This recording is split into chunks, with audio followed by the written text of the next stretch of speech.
Grabe no, parang hindi tumitigil yung ulan. Sana okay at safe kayong lahat, pati yung mga alaga nyo. Ano nga bang pinagkaiba ng storm, typhoon at tropical cyclone? Magkakapareho lang ba sila?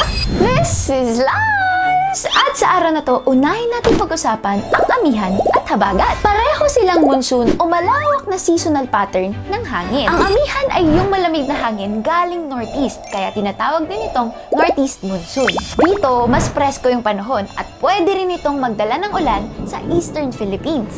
Samantalang, ang habagat naman ay warm at moist na hangin galing southwest, kaya tinatawag din itong southwest monsoon. Kaya madalas itong nagdadala ng maraming ulan sa western Philippines. Kaya tandaan, amihan, malamig.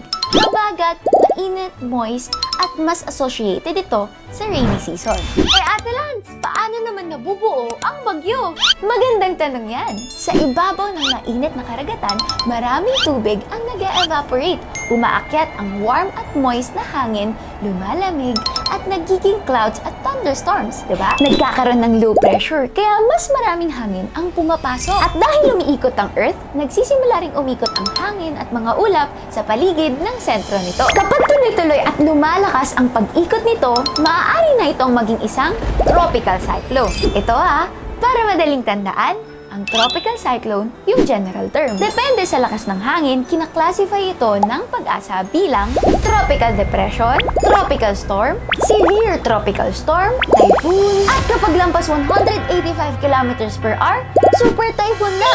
At alam niyo ba, isa sa pinakamapaminsalang bagyo sa kasaysayan ng Pilipinas ay ang bagyong Yolanda o Haiyan noong 2013, kung saan mahigit 6,000 katao ang nasawi. So balik tayo. Lahat ng typhoon ay tropical cyclone.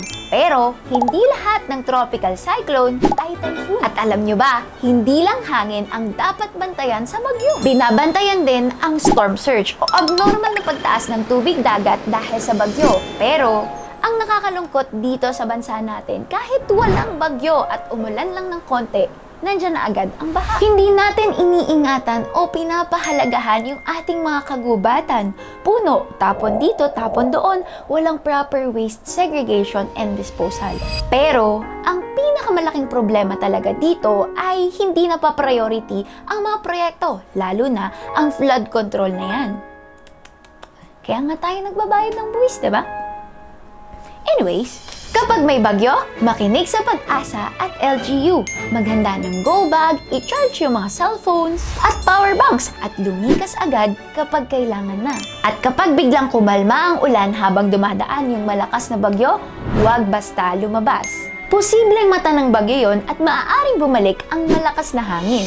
Ay lang muna para sa araw na to, dahil hindi natin kayang pigilan ng bagyo, pero kaya nating buksan ng ating mga mata at isipan na hindi normal na binabaha agad tayo.